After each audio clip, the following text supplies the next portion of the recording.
Welcome to Energy Stew. This is Peter Roth, your host. And I'd like to ask you, what drives you to be uniquely you?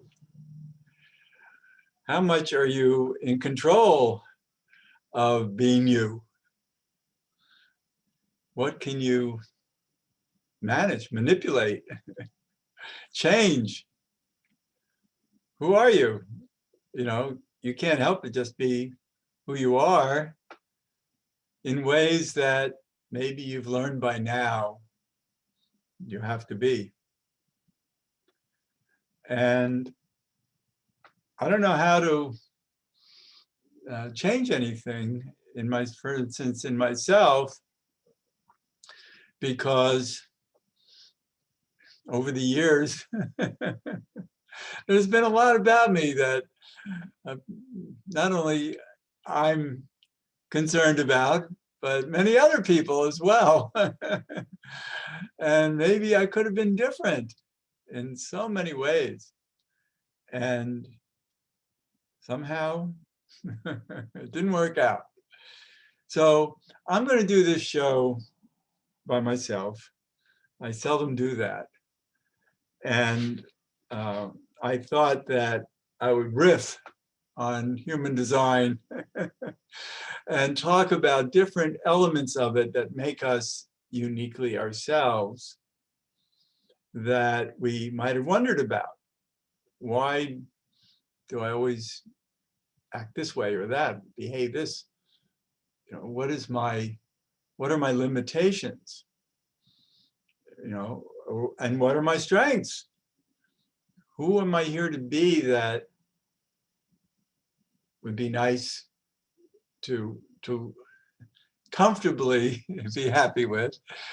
And also the things that we're not as happy with, because none of us are perfect. And we learn from others where our imperfections are, as well as ourselves. Last week I did a show on the different forces at work that help us or force us to be self-critical.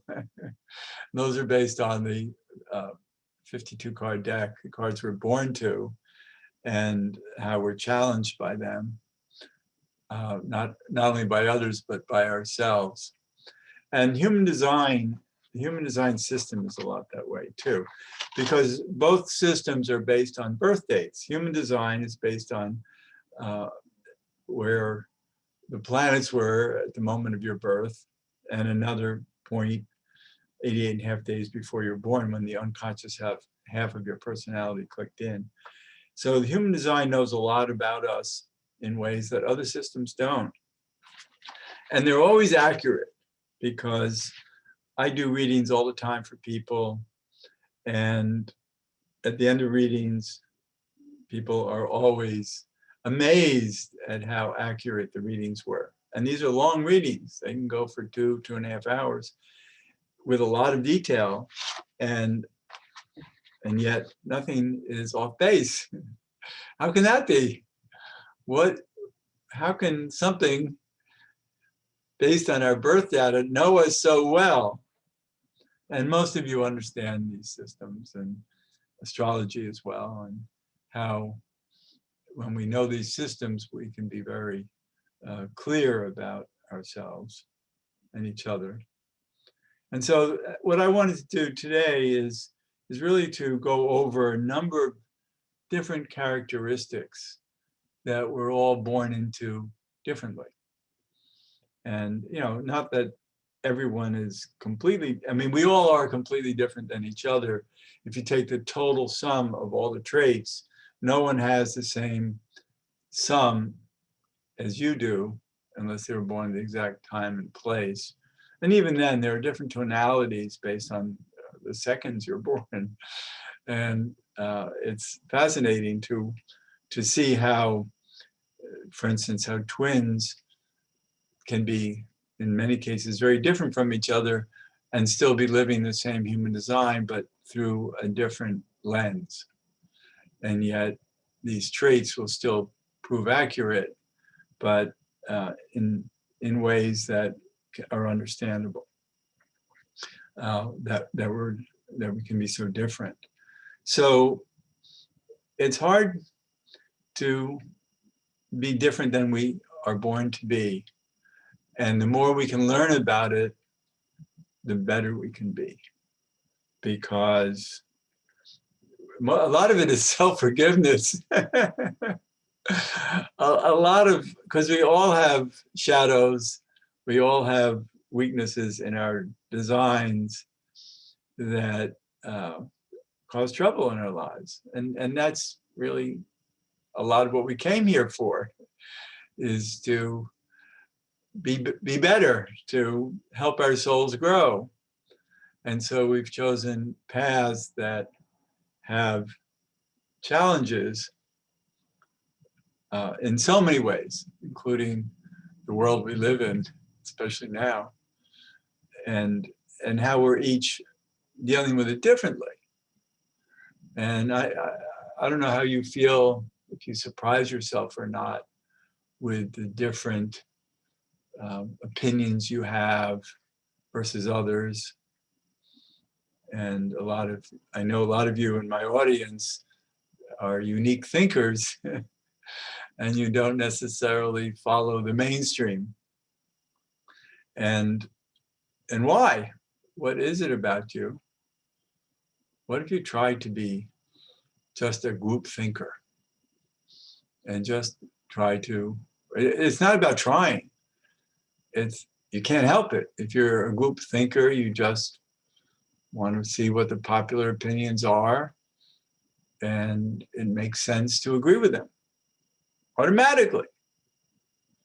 You don't, I mean, you might question some of them, but basically you want to get along in the world in ways that everybody or most people can appreciate you, and you don't like to make waves. Some of us are big wave makers. I've made so many waves in my life, and many of them have worked out perfectly. I caught a current that was meaningful and led me in the right directions. But at the time that I would catch the current, it wouldn't look good. I'd have a lot of complaints. So you might be very much like that, and then look back and see how your life has found its way in ways that are meaningful to you. And doesn't mean that you're happy with the results necessarily in the way that you thought you would be, but can you imagine if it was different? It might be a lot worse. So I've made choices in my life that were very different and often against the grain. And then in many ways, I was a pioneer many times when the grain would catch up or the wave, it would be a current that would work for me and others. And so we're different. And I wanted to go over a bunch of things in human design that might help you understand. You can always get a free chart from me online. There are ways of getting free charts to look at and see what your numbers are. And I'm going to talk about numbers. I love numbers, and human design has a lot of them, mostly based on 6 numbers. And that's because human design is based on the Chinese I Ching, which is 64 different hexagrams, and a hexagram is 6 horizontal lines, one on top of another, either a solid line or a broken line. And so mathematically, if you have 6 lines and any line can be solid or broken, you'll have 64 variations. So the Chinese have figured out the 64 different concepts of life with yin and yang being at the ends, and these are all different permutations of yin and yang to create life. And so it's based on these 6 lines. And so the 6 lines are really a treasure chest of information that have understandings about first line, second line, third line throughout that represent fundamental realities. First line people, and you can be first line in a number of different ways. I'll talk about those in a little bit. But first line people are usually fearful because usually, well, it depends on what aspect of the lines we're looking at. But in terms of what's called our profile, if we're a first line, we never feel we know enough. And so we're called investigators. And I'm an investigator, I'm a first line. And I always worry that I don't know enough. I'm always looking for what's there that I'm missing. What do I have to do to save the day ahead of time? Because we'll get to third lines later. They don't worry about it. I'll explain that in a couple minutes. So as first line people, we love to talk with each other because we agree that we don't know enough. And we worry about what we don't know and we need to find out. So let's go up to the second line. And the second line are people who are called hermits. And I'm not a second line. Although I do have traits in my chart, I have one called the recluse. So in a sense, I'm a hermit too. But in terms of the profiles, I'm not. And people who are, they love being home. They love being on their own. They can be with others who they enjoy being with in a hermitage, let's say. But they're also very willing to come out and create opportunity in life and be of help to others, only as long as it's worthwhile, because they just soon go home. Those are hermits. And people who have that know it. You know, people, if you don't have it, you might not be ready to go home so fast and might endure things that aren't working out or aren't satisfying to you, instead of saying, I don't need this. So those are 2s. Now 3s are martyrs. And what does that mean? You know, that means they're not 1s. They're not worried about what they don't know. Because martyrs learn by what they bump into. And so they learn as they go. That's why they martyr themselves, to bump into anything, to learn from. So people who are both a 1 and a 3, because we have 2 numbers in our profile. If you have both a 1 and a 3, those people actually become great teachers, because they not only investigate everything that they can, but they also learn from what they bump into. So, but if you're not a 1, you don't understand the needs of 1s. And if you're not a 3, you're not willing to learn that way, to bump into things that you worry might be harmful to you. So those are 3s. 4s are opportunists.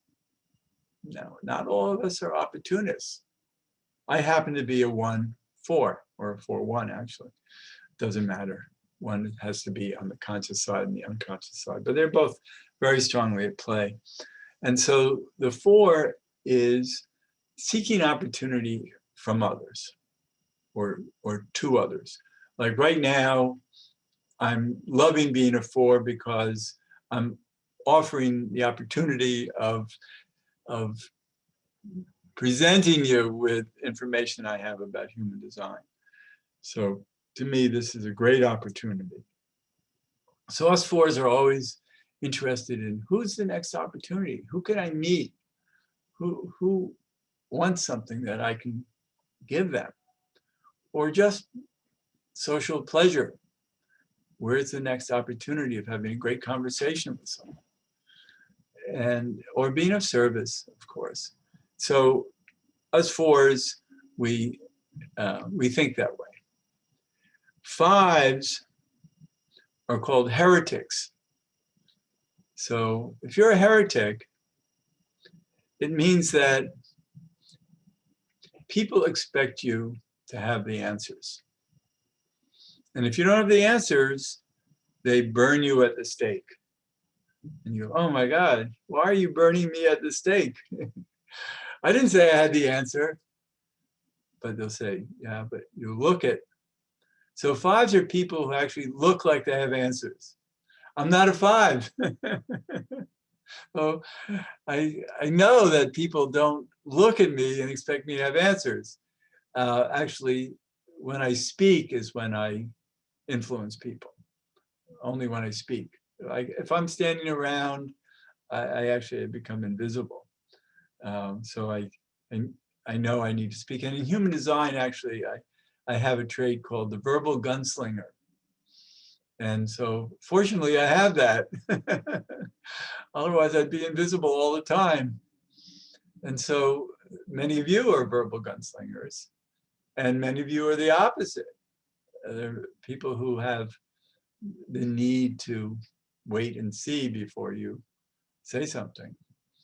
And that has to do with the chakra system of human design, which we'll get into, I think, another time.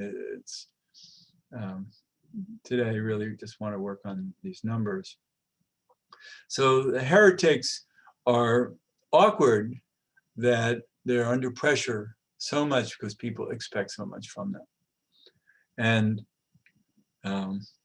I would love to be a five, just the idea of people expecting more from me would be nice because I have to create the opportunity, and that's the four. So you can all look at yourselves and decide which of these numbers represent your, energies.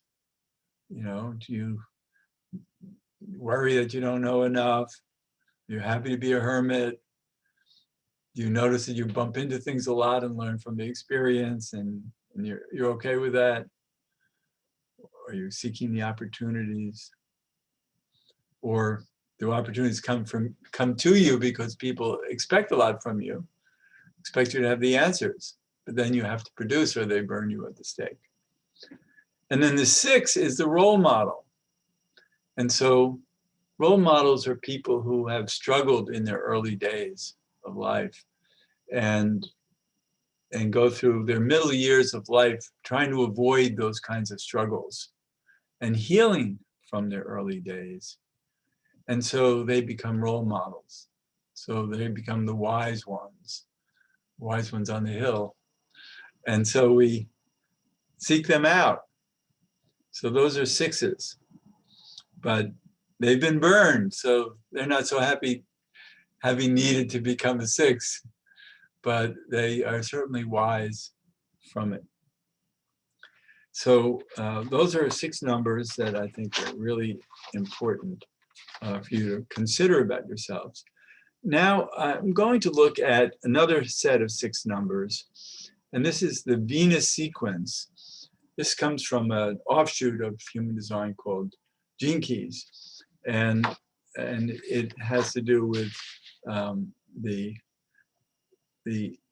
hexagram number that's at Venus, and because all the planets have hexagrams attributed to them. That's from the moment of birth and that other date ahead of time when we know where the planets were, and we can relate it to particular, not only particular hexagrams, but lines of each hexagram. So we know all the lines of the hexagrams that you're born into based on the position of the planets. So Venus has 6 lines, of course, all planets do, all the hexagrams do. And so if you're a first line at Venus, it comes back to fear again, because first lines are fearful. But in Venus, first lines, because it has to do with our relationship with others.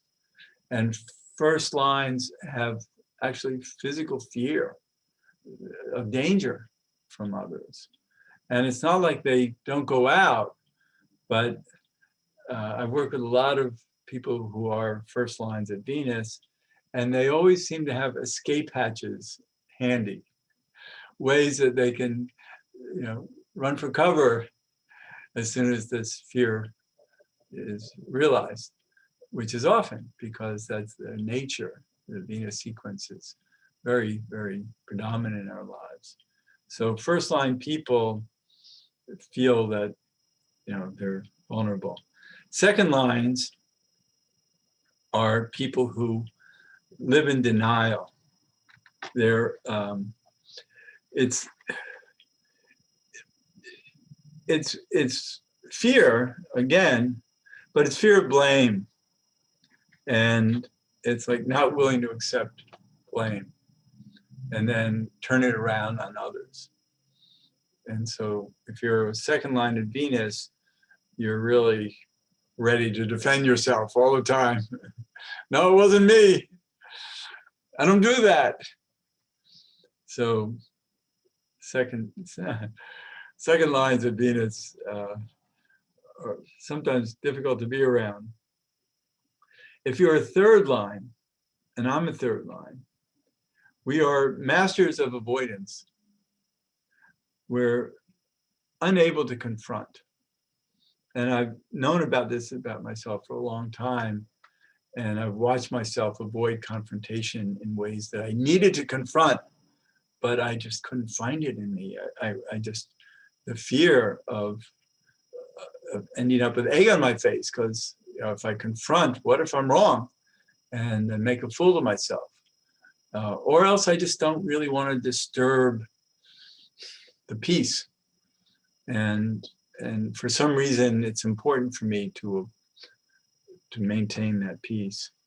So it's hard to be a 3 because there's so many times where you really can't face things that you need to. And I find that actually when I watch things on TV that are dangerous and fearful, sometimes I'll turn away because I just don't want to deal with the confrontation that is about to happen. So it's interesting how that shows up. If you're a 4, you're striving to avoid rejection. And so you are always measuring the hearts of others and whether their hearts are good to be around or not. And so you're quick to reject others when they feel unsafe. So it's a real measure that you take in your life with people that I think I'm not a 4, I'm a 3. So I wish I was better at, I wish I could be a 4, and it would have protected me from so many people who I gave too much credit to in my lives and ended up hurting me. And I should have known better. I'm just not good at that kind of instinct that knows how to fear people enough. But then again, when I'm potentially harmed by people, I can't necessarily confront them. So, so that makes it even worse. So anyway, that brings us to the 5, and I'm not a 5, but it sounds like I am because it's self-pity. So if you're a 5 at Venus, you're someone who feels that people talk behind your back. There's something that you need to worry about, and that there's something wrong, something at play here that might make you a victim of others. And so, but it's not necessarily true. It's just a fear. It's a fear of people who might have thoughts about you that you aren't aware of, but it could be bad. So the idea with 5s is to be ready to forgive people right away for traits they don't even have. They might not be feeling that way. So, and then forgive yourself for being afraid of that.